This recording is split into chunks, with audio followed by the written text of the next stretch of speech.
Jason Smith here.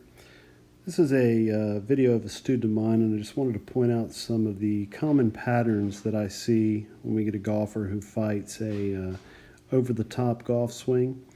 There's usually some preconditions that lead up to the over-the-top move, if you will, and I'm going to address some of those here. So first off, the red line that is currently on the golfer's trail arm, his right arm, is our actual target as identified by me before he addressed this ball.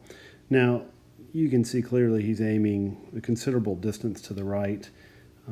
I often wonder if players learn to pull the ball because they don't do a good enough job, with target acquisition, and they pull the ball out of necessity. So kind of a chicken or egg situation there. So the golfer's aimed well to the right, and as we start to put the club in motion, I apologize for the video moving here a little bit. I think it was a windy day.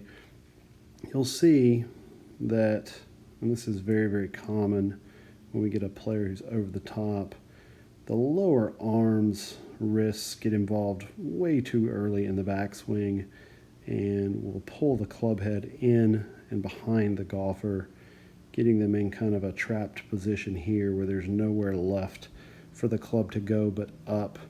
I like to say that you've already used the room that you need for your downswing in your backswing, and there's no place left for the club to go but up and eventually out.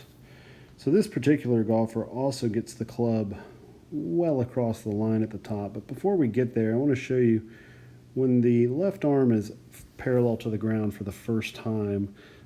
You can see how the arms are trapped to the chest, the elbows in. This is because the golfer got the club way too inside too early and is now left with no place to put the club up and away from their body. It goes to the top, and you can see he's going to put his club head in that red circle by his face, so he's well across the line. Again, arms are trapped to the chest, and there's no way that you're going to shallow the golf club from here. It's just it would be almost gymnastic-like to be able to move your body in a way to create room for this golf club to fit into. So path of least resistance, this club is going to go up and out. And when the left arm is next parallel to the ground, you can see we have shifted the plane out towards the golf ball. Not so much a steepening, if you will, but certainly a shifting out towards the golf ball. And from here, going to get very, very wipey and deliver the club, very high handle, trying really, really hard to get club face on it here. And as you'll see, when this golf ball takes off, does not do a very good job. This ball went about 90 yards and mostly to the right. So that's a really, really common pattern that we see when players struggle with over the top. It usually is coupled by aiming too far to the right, getting the club too far inside too early, using the hands and the wrists to take the club away instead of the shoulders and the pelvis, and then setting the club in an awkward position at the top with the arms trapped to the body, often across the line at the top, and just having no chance of shallowing based on what's happened before. So I hope that helped.